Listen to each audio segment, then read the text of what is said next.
Hi everyone, this is Migs from Sneaks and Ball PH and welcome to episode 5 of the Kobe Hunt. Today we have a quick look and unboxing on the Nike Kobe 6 Purple Gradient.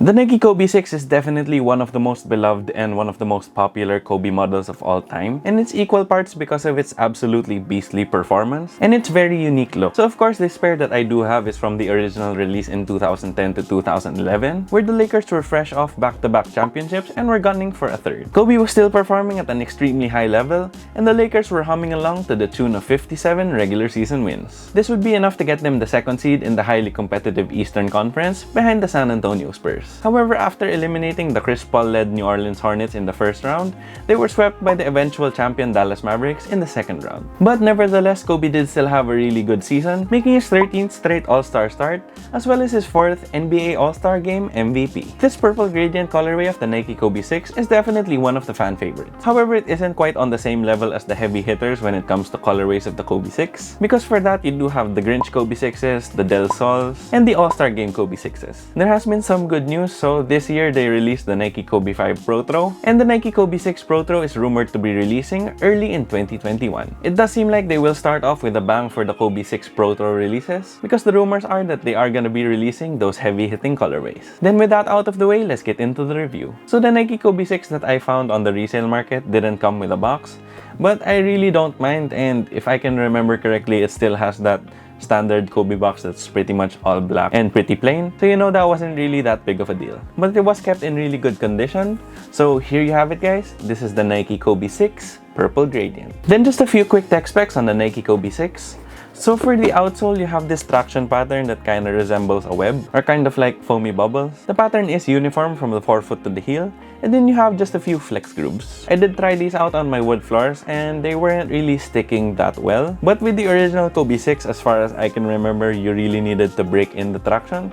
So hopefully I get to break these in on court soon enough. Then here at the midfoot, you do have a cutout for the carbon fiber midfoot shank. Then for the cushion on the Nike Kobe 6, you do have a full-length injected Phylon midsole, and then you have a small zoom unit here in the forefoot and a large volume zoom unit here in the heel. The injected Phylon midsole is pretty soft. However, there are two densities to the Phylon foam. Here in the forefoot and midfoot, the Phylon is a little bit firmer than the Phylon that you find here on the heel. The Phylon here on the heel is super soft and it compresses quite easily, and it really feels amazing coupled with that large volume zoom unit. Then since the forefoot does have a pretty small zoom unit, as well as the injected Phylon that's a little bit more stiff compared to the one in the heel, you do feel a lot more responsive and low to the ground, which is definitely consistent with the Nike Kobe line. From just an initial try-on, I do feel like the cushion is the right balance between softness, impact protection, responsiveness, and court feel. Then for the materials, you do have that carbon fiber midfoot shank here at the bottom. And then for the upper, the shoe is mostly made of mesh. And this mesh is super duper thin, giving you this very light feeling on foot. However, since a thin mesh like this is bound to break at some of the high stress zones, such as here on the lateral side, what Nike decided to do is cover the entire mesh upper with these TPU scales. This definitely gives it a very striking and unique look, and it takes that whole Black Mamba theme of Kobe Bryant to a whole nother level. It was just so cool as a teenager in high school to see these and be like,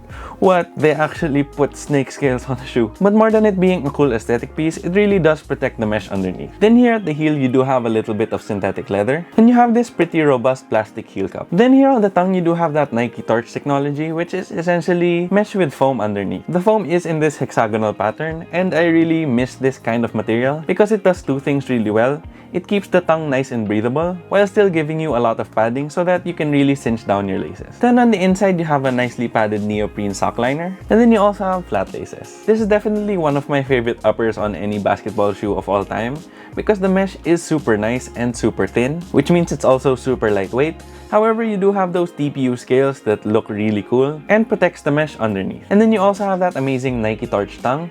So Nike, please bring back the torch tongues. And then for fit and sizing, it was really difficult for me to find a Kobe 6 in a size 10. So what I ended up finding was this particular Kobe 6, but in a size 10.5. So I ended up going up half a size from my standard size 10, and it still fit me really well. Of course, I did have some room lengthwise. However, from a width perspective and a lockdown perspective, it was still really good. The Kobe 6 definitely has really good lockdown.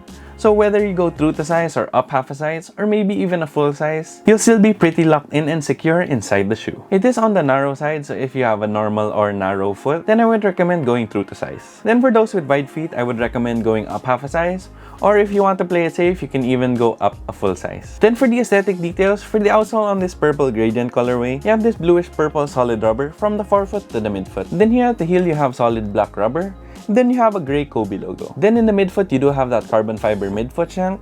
Then over here on the midsole, you have Nike Zoom branding. Then here at the tip of the outsole, here at the forefoot, you do have Phenomenon written. Then on the mesh upper, you do have that black to purple gradient. And then of course, you have the most distinct feature, which are those TPU scales. You have some silver Nike swooshes, both on the lateral side as well as the medial side. And then here at the back, you do have that clear plastic heel cup with Kobe signature. I know it does look pretty yellow now, and that's just because, you know, clear plastic tends to yellow over time, and this is a pretty old shoe. Then here near the outrigger, you do have these sort of dots, and these dots are sort of a secret code with all of the Kobes. But to this day, I'm still not sure what it means, so if anyone knows what those dots on the side of the Kobe 6 mean, please sound off in the comment section down below. Then here on the tongue, you do have that gray Kobe logo, and then here on the insoles of both shoes, on the left shoe, you have KB, and on the right shoe, you have 24. Then for the overall aesthetic, I think that the Kobe 6 just looks super awesome. The scales on the upper of the Kobe 6 definitely grew on me, because when I initially saw this in high school, I wasn't really sure if I'd like it, but I did eventually get really fond of the aesthetics on the Kobe 6. I also really love this purple gradient colorway because it is pretty simple, but it really comes together nicely. You have that gradient from black to purple, and then you have that white midsole that cuts through all of it, as well as those silver Nike swooshes. The Nike Kobe 6 is definitely one of the shoes that I will never hesitate to wear on court as well as off court. However, since it is a sleek low-cut shoe, I wouldn't really recommend wearing it with pants because low-cut shoes do tend to look better with shorts,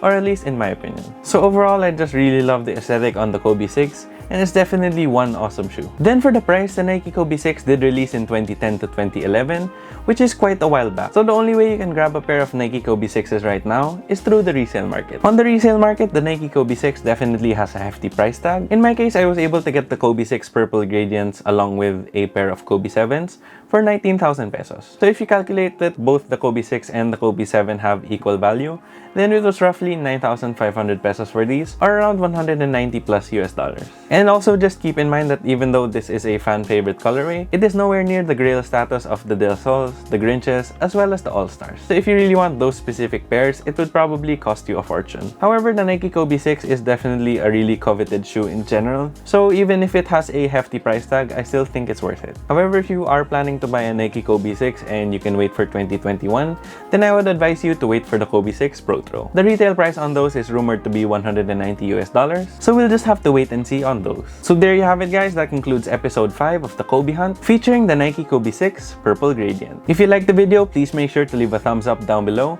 and if you have any comments, questions, or any suggestions for any future videos, please feel free to leave them in the comment section down below as well. Then also please sound off in the comment section down below where the Kobe 6 ranks among your all-time greatest Kobe shoes. Then if you haven't already yet, please make sure to subscribe and hit that bell icon for notifications. It would help us out a lot here at Sneaks and Ball PH.